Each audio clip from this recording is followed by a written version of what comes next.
Hello बच्चों, let's read this question. The question says Farhan borrowed rupees 25,000 at 10% per annum under compound interest. He repaid a certain amount at the end of first year and paid rupees 24,750 at the end of second year to completely disburse the loan. What amount did Farhan repay at the end of first year?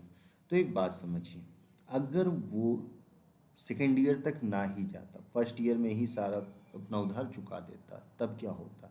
तो इसके लिए देखो हम एक concept use करेंगे, amount is equal to क्या होता है, प्रिंसिपल 1 + R/100 पावर टी।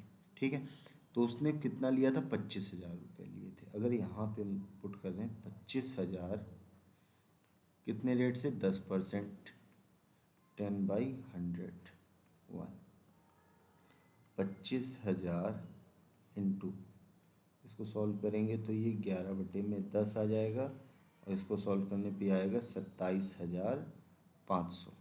मतलब अगर 27,500 दे देता तो पूरा हिसाब ही ख़त्म हो जाता, लेकिन ऐसा नहीं हुआ। उसने इसमें से कुछ रुपए दिए और बाकी रुपए उसने 24,750 रुपये दे के निपटा दिया। अब ये जो 24,750 रुपये हैं, इसमें principal plus amount, principal plus ब्याज है आपका इंटरेस्ट, और ये किस पे लगा होगा, जो कुछ उसने रुपए जो दे दिए उसके बाद जो बची वैल्यू होगी।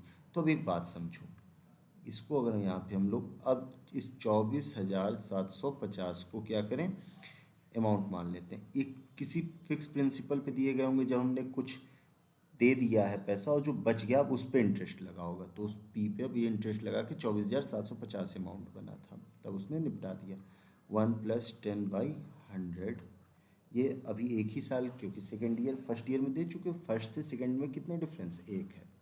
अब देखो अगर इसको यहाँ सॉल्व किया जाए तो यहाँ से हो जाएगा 24,750 पी इंटू 11/10 हो जाएगा। ठीक है, अब देखो यहाँ से इसको सॉल्व करें तो p is equal to 24,750 into 10/11। इसको जैसे ही सॉल्व करेंगे तो ये हमें वैल्यू मिल जाएगी 22,500। ठीक है, अब एक बात समझो यहाँ पे, अगर मैं आपसे कहूँ कि हमें देना था 27,500 और ये हमारे पास कितना बचा था, 22,500, तो इसका मतलब हमने कितना पे कर दिया था। तो यहाँ से अगर हम लोग निकालेंगे तो हम कह सकते हैं हेंस अमाउंट पेड